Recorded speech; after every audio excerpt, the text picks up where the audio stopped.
नमस्कार दोस्तों, मैं हूं विजय कुमार शर्मा। इलेक्ट्रो ज्ञान चैनल में आपका स्वागत है। दोस्तों, आज की वीडियो में मैं आपको ट्रांसफार्मर टेस्टिंग के बारे में बताने वाला हूं। हम पहुंचे हैं आज एक ट्रांसफार्मर मैन्युफैक्चरिंग यूनिट में, तो वहां पर ट्रांसफार्मर की टेस्टिंग कैसे की जाती है उसके बारे में बताने वाला हूँ।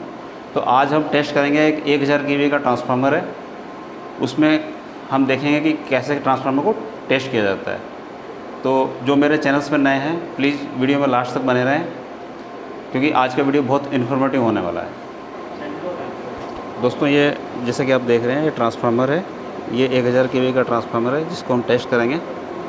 और यहाँ पर ये इक्विपमेंट्स हैं जिसके द्वारा ये टेस्टिंग होगी, जिसमें कि हम हाई वोल्टेज टेस्ट एसटी और एसटी साइड में, साथ ही इसका इंसुलेशन रेजिस्टेंस और ratio, impedance voltage, impedance percentage, इन सबको हम टेस्ट करेंगे।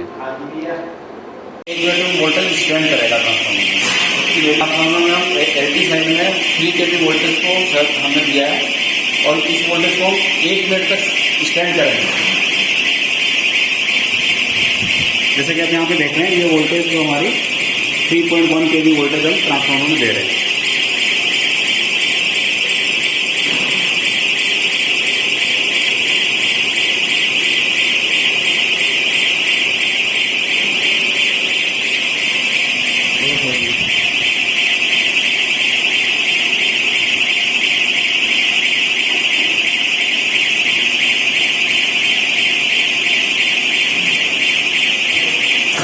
जैसा कि देखा आपने, 1 मिनट तक हमने इसमें 3 kV वोल्टेज यानी 3000 वोल्टेज हमने एलटी साइड में दिए और वो अच्छी तरह से स्टैंड की है।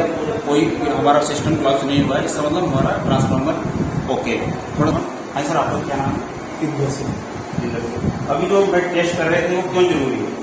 वो इसलिए जरूरी है कि ट्रांसफार्मर की डाइलेक्ट्रिक स्ट्रेंथ जो होती है इंसुलेशन की, वो देखने के लिए। जैसे हम ट्रांसफार्मर को टैंक में डालते हैं, जो उसकी कोर कॉइल असेंबली होती है, वो प्रॉपर टैंक में उसकी पोजीशन ठीक है नहीं। अगर जो बुशीज वगैरह लगी हैं उनके अंदर जो हमारी जो कनेक्शन के लिए लीड्स गई है उनकी रूटिंग ठीक है नहीं। अगर कहीं इधर उधर पोजीशन होगी, अर्थ के नजदीक होगी, तो वहाँ से फ्लैश हो जाएगा, सिस्टम कोलैप्स हो जाएगा। और एलवी और एचवी के बीच में अगर इंसुलेशन कहीं पोर होगा तो वहाँ से फ्लैश हो जाएगा। तो मतलब ट्रांसफार्मर की डाइलेक्ट्रिक स्ट्रेंथ देखने के लिए जो एसटी सेट की 11 kV है, उसके अगेंस्ट में 28 kV हम 1 मिनट के लिए देते हैं। तो आप एसटी का भी करेंगे? एसटी का भी। ठीक है दोस्तों, जैसा आप देख रहे हैं, एसटी साइड में 28 kV यानी 28,000 वोल्ट सप्लाई हम देंगे और सब 1 मिनट तक यानी 60 सेकेंड तक स्टैंड करेंगे। ये प्रोसेस शुरू हो चुका है और आप देख रहे हैं स्क्रीन पर धीरे धीरे यहाँ वोल्टेज बढ़ रही है।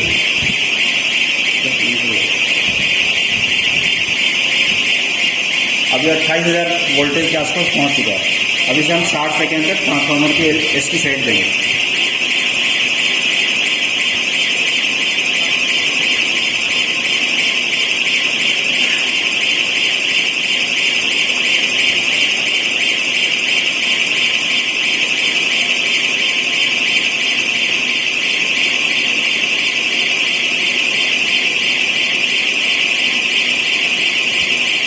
बंद नहीं करना इसको।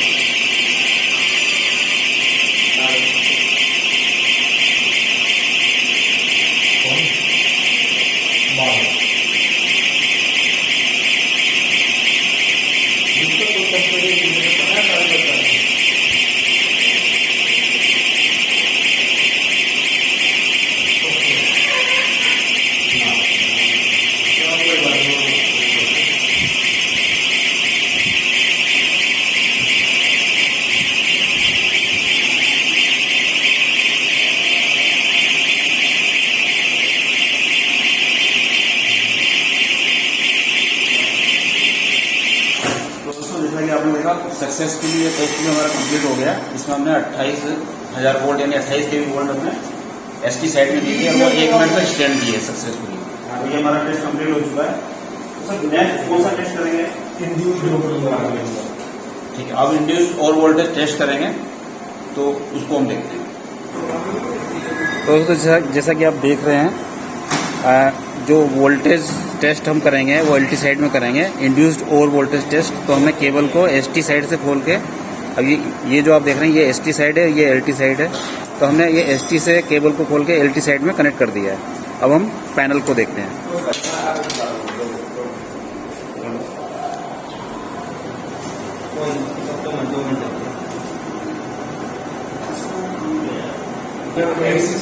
वोल्ट देंगे 125 हर्ट्ज के 48 उसको ऑन की साइड की रेटेड वोल्टेज 430 कर दिया जैसे क्या कहते हैं हम ये जो और वोल्टेज चेंज करेंगे तो सर जो बताइए जरा इसमें कितनी वोल्टेज देंगे आप? ट्रांसफार्मर की जो एग्री साइड की रेटेड वोल्टेज है 433 वोल्ट्स है, तो उनको हम उसके अगेंस्ट में हम डबल देंगे 8866 वोल्ट्स 866 वोल्ट देंगे। इन द मीन टाइम हम फ्रिक्वेंसी को भी जनरली डबल करते हैं 50 हर्ट्ज के अगेंस्ट में 100 हर्ट्ज करते हैं, और हमारा जो टेस्टिंग सिस्टम है हमारा जो जनरेटर है वो 125 हर्ट्ज की फ्रिक्वेंसी जनरेट करता है, तो उसका टाइम कैलकुलेट करने का फॉर्मूला है। उसके मुताबिक अभी हम जो टेस्ट करेंगे, अगर हमारी फ्रिक्वेंसी 100 हर्ट्ज हो तो 60 सेकंड्स के लिए करेंगे, 125 हो तो 48 सेकंड्स के लिए करेंगे। तो उसमें कोई अगर प्रॉब्लम रहेगी तो ये हमारे जिस केस में प्रॉब्लम है उसका इंपोर्ट कर देगा, अदरवाइज अगर नहीं हुआ तो टेस्ट सक्सेसफुल शुरू कर रहे हैं।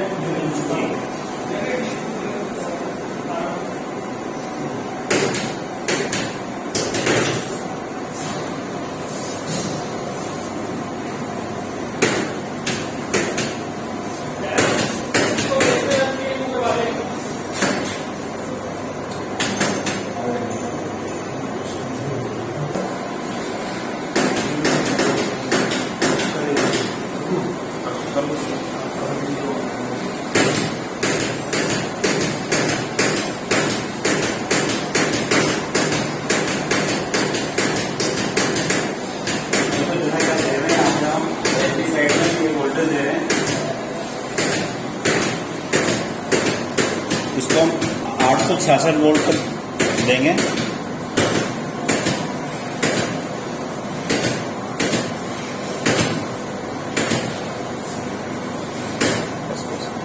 ठीक है, अब यह देख रहे हैं रेटेड वोल्टेज हम इसको एलटी साइड में ये वोल्टेज दे रहे हैं 1 मिनट तक हम यानी 60 सेकंड तक एक्सटेंड करेंगे। बट हमारी फ्रिक्वेंसी 125 है इसलिए हम 48 सेकंड्स देंगे। अगर फ्रिक्वेंसी 100 हो इन दैट केस हम 60 सेकंड देंगे, अदरवाइज इसका एक फार्मूला है। तो अभी जो हमारी 124 है 125 है, हाँ 125 का कितनी देर देंगे? 48 48 48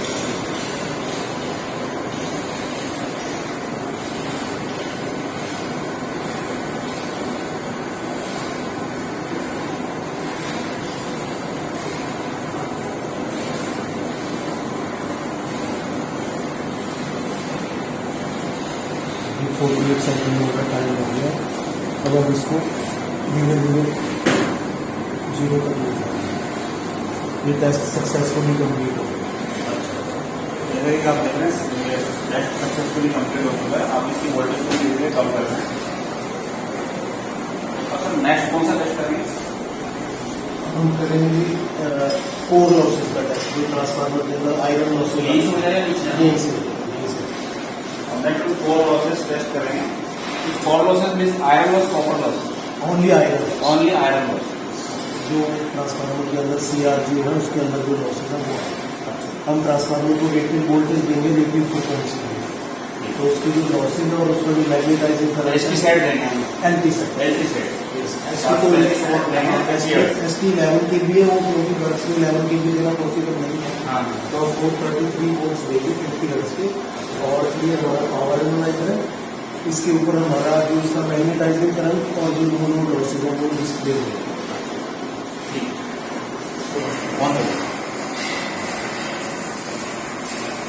तो फ्रेंड्स अब हम इसमें आयरन लॉस चेक करेंगे ट्रांसफार्मर का। तो टेस्टिंग हम शुरू करने जा रहे हैं। आयरन लॉस टेस्ट करने के लिए हम एलवी साइड की रेटेड वोल्टेज लेते हैं, अच्छा, जो कि हमारी 433 वोल्ट है। अब आप बोल रहे हैं इस ट्रांसफार्मर में हम LT की 433 वोल्ट रेटेड वोल्टेज है, लेकिन हमारा जो ये एनालाइजर पे सिस्टम डिस्प्ले हो रहा है ये 4 वायर सिस्टम है, तो यहाँ फेज वोल्टेज आएगी 250 वोल्ट्स आएंगे। तो आप देख रहे हैं मैं धीरे धीरे इसको स्क्रीन पे बढ़ा रहा हूँ।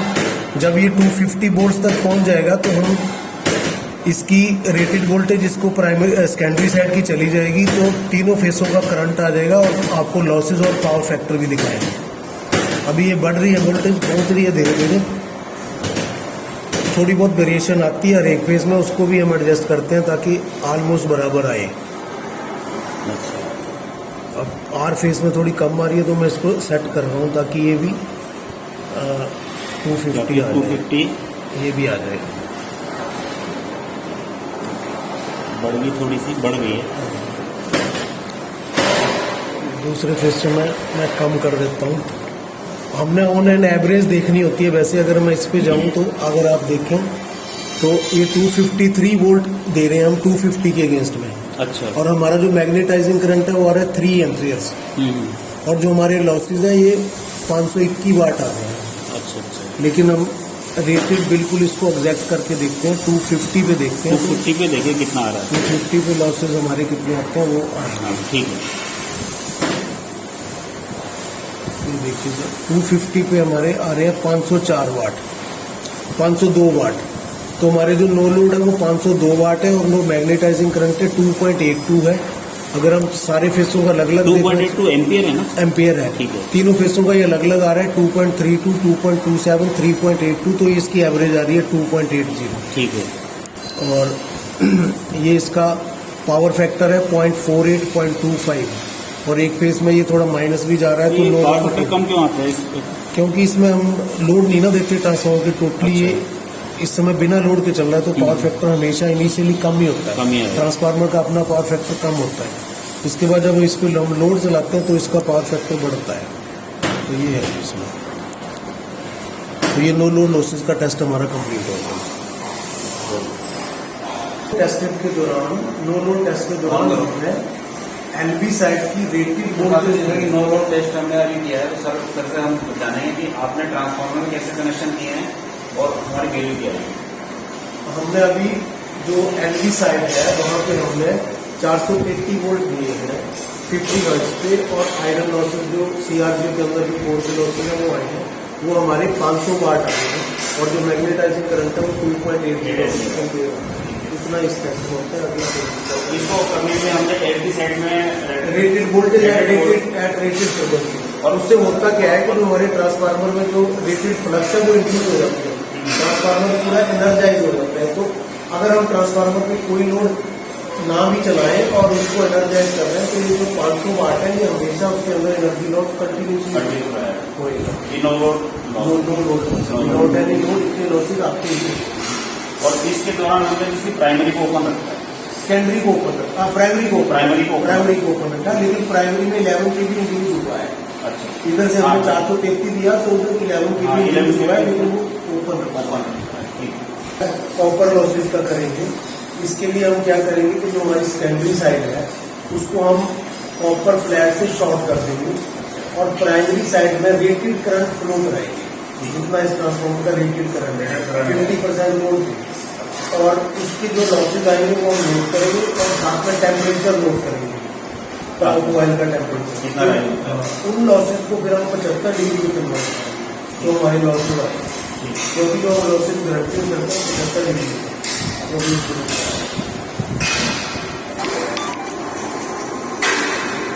तो साथियों, जैसा कि आप देख रहे हैं, अब हम इसका कॉपर लॉस टेस्ट करेंगे। तो हम प्राइमरी को एक स्ट्रिप से शॉर्ट कर रहे हैं, और सेकेंडरी साइड में हम वोल्टेज को इसमें ट्रांसफार्मर में वोल्टेज देंगे, करंट देंगे, रेटेड करंट देंगे, और उस पर हम उसका कॉपर लॉस चेक करेंगे। कॉपर लॉसेज का टेस्ट कर रहे हैं। तो हमने क्या कर रखा है, सेकेंडरी साइड को शॉर्ट किया हुआ है, प्राइमरी साइड में हम रेटेड करंट फ्लो करेंगे। ये करंट आ रहा है 26.24 इस ट्रांसफार्मर का रेटेड करंट है, प्राइमरी साइड का 50% लोड दे देगा।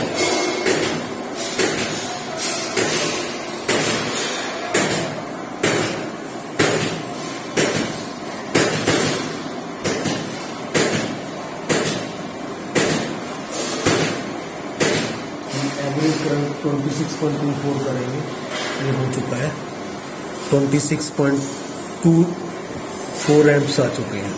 ठीक है। थोड़े प्लस में ही है उससे। तो अभी हम इधर लॉसेस देखेंगे कितने आए हैं। लॉसेस हैं 1953 वाट्स, 1953 वाट्स हैं।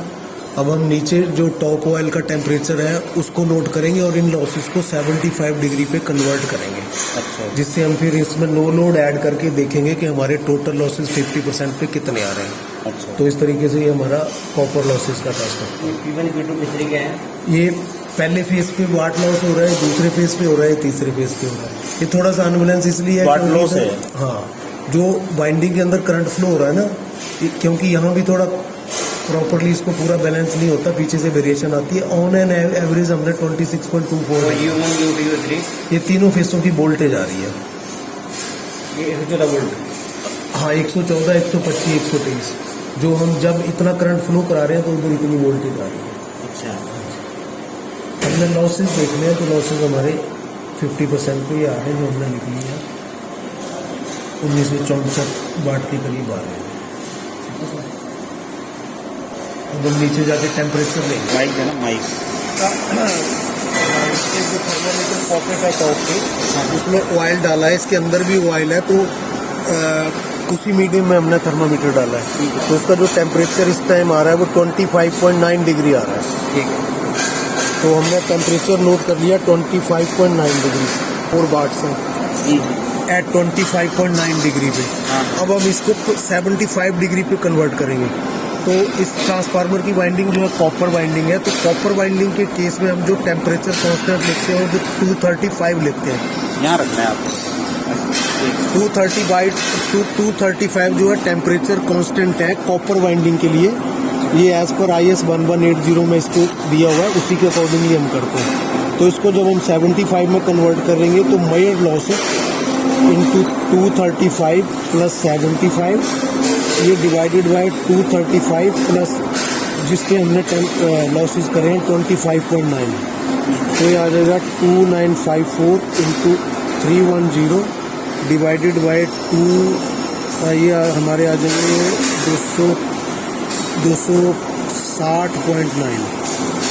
तो अब हम ये देखते हैं कितने आते हैं कैलकुलेट करके। 1954 इंटू 310 डिवाइडेड बाय 260.9, तो ये हमारे लॉसेज आ रहे हैं 2321 वाट। 2321 वाट इसके फुल लोड लॉसेज आए हैं और इसके नो लोड लॉसेज थे 500 वाट। तो वो हम इसमें अगर ऐड कर दें तो ये 2821 वाट इसके टोटल लॉसेज हुए 50% लोड पे।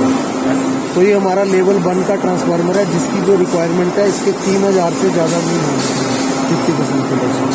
तो इस तरीके से हमारा ये फुल लोड लॉसेज का टेस्ट है। इंसुलेशन रेजिस्टेंस देखने जा रहे हैं ट्रांसफार्मर का। हमारे पास 2500 वोल्ट का मैनुअल मेथड है। जब हम इसको 107 RPM की रोटेशन करते हैं तो 2500 वोल्ट इसमें यूज होता है। HV वाइंडिंग टू अर्थ इसका हम देख रहे हैं रेजिस्टेंस तो ये ऑलमोस्ट इन्फिनिटी आ रहा है, मोर देन 5000 मेगा ओम तक। HV winding to earth 2500 volt की मैग्नेट पे। अब LV वाइंडिंग टू अर्थ करेंगे, इसी तरह से इसको चलाएंगे। LV वाइंडिंग टू अर्थ आ रहा है जी 1000 मेगा ओम, 1000 से प्लस है, ये 2000 मेगा ओम के आसपास, 2000 मेगा ओम ही है। और LV winding to HV winding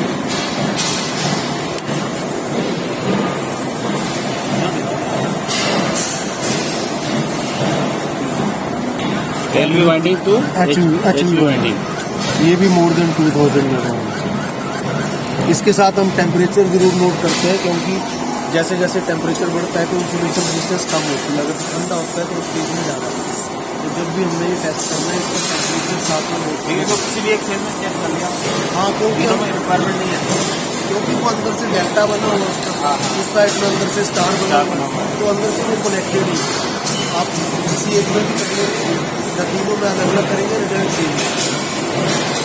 वो ले आओ। जैसा कि आपने देखा इसमें हमने रेजिस्टेंस चेक किया है और SD और LT का आपस में चेक किया है, ST का और अर्थ के साथ भी चेक किया है और LT नेट LT और RT से भी हमने रेजिस्टेंस चेक किया जोकि परमिशन करते हैं। तो अब हम ट्रांसफार्मर के वोल्टेज रेशो टेस्ट करने जा रहे हैं।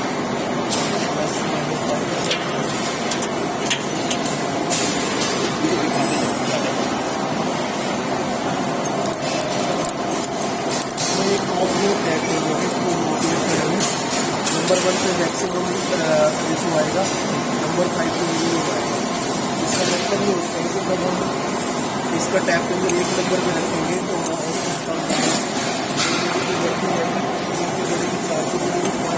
मैक्सिमम इसका टैप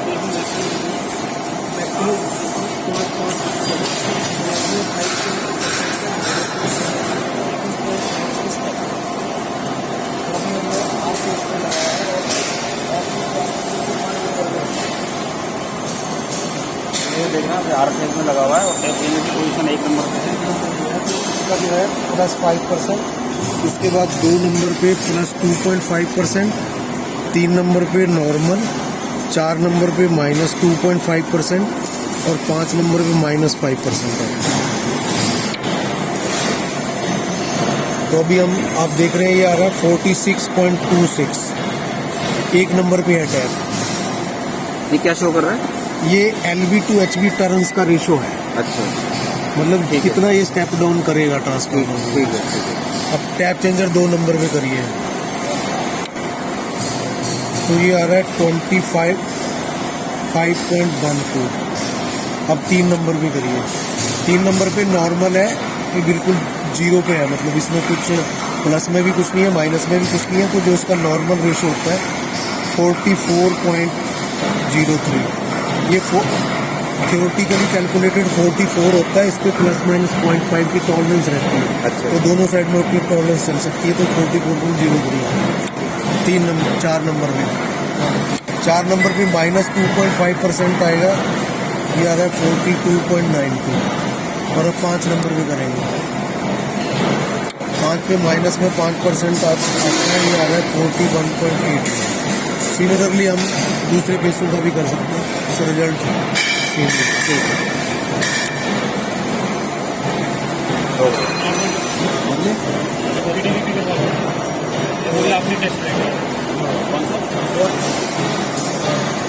ट्रांसफार्मर की बॉटम से ऑयल ड्रेन ऑफ कर रहे हैं और उसको हम पॉट में डालते और अपनी मशीन में डालते उसकी लाइट बंद करो।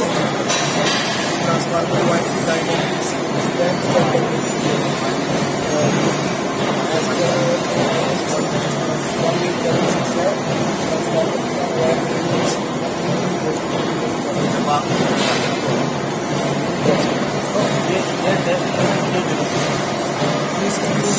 ट्रांसफार्मर वाइट इसके अंदर डालते हैं, इसके अंदर सोल्यूशन प्रोवाइड करता है। दूसरा प्रॉब्लम इसकी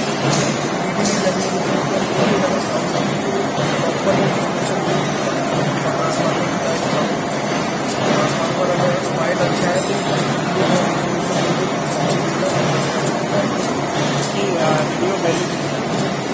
वैल्यू जो है नए ट्रांसफार्मर में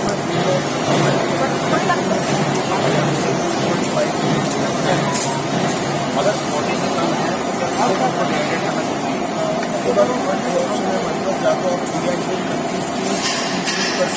अगर बहुत ज़्यादा इसके अलावा बाकी भी इसके और इसका मॉइस्चर कंटेंट होता है, इसकी डिस्टिंग होती है, कैंडल का होता है, हमारे वर्क को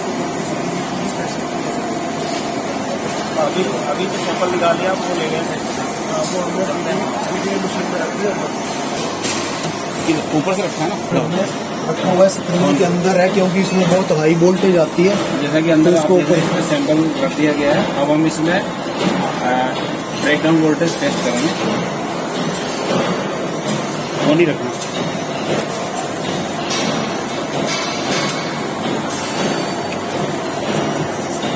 थोड़ी देर के लिए इसको स्टेबल होने देते हैं ऑयल को, अदरवाइज क्या है कि इसके अंदर एयर बबल्स होते हैं, उसकी वजह से जो बीडी आती है वो एग्जैक्ट नहीं होगा, फ्लक्चुएट हो सकती है। इस करके इसको इसका भी प्रोसीजर है कि 5 मिनट इसको ऐसे स्टेबल रख के फिर जब ये स्टेबल होती है तो हम रीडिंग लेना शुरू करते हैं। ऐसे ही हमने ऑन करके इसको इंक्रीज करना शुरू करते हैं। ये दोस्तों जैसा कि आप देख रहे हैं सैंपल जो हमने ट्रांसफार्मर से लिया था, अब उसका ब्रेकडाउन वोल्टेज यानी डाइलेक्ट्रिक स्ट्रेंथ को चेक कर रहे हैं और ये हमने टेस्ट शुरू कर दिया है। अभी अभी ये वोल्टेज धीरे धीरे बढ़ रही है। जहाँ पर ये फ्लैश होगा यानी जहाँ पर जाके वोल्टेज रुक जाएगी वो हमारा इसकी रीडिंग आ जाएगी कि इतने केवी इसका डाई इलेक्ट्रिक स्ट्रेंथ है।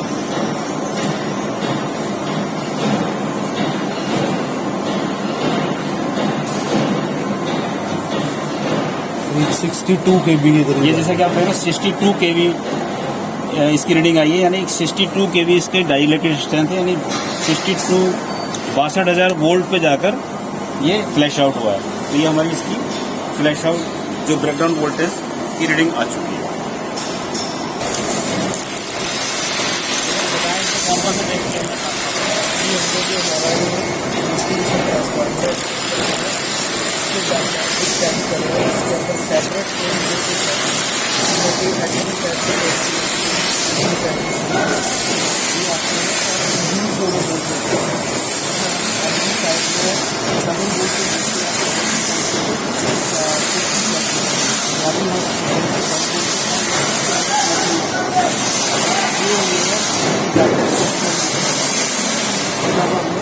क्वालिटी रीडिंग करेंगे वो भी डायरेक्ट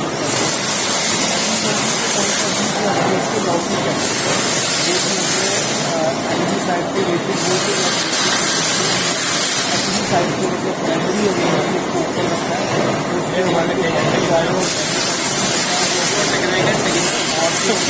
उसके प्रॉपर लॉसेस करो उसमें साइड को एक्चुअली साइड का रेटेड करंट फ्लो कराया है, फिर उसको 75 डिग्री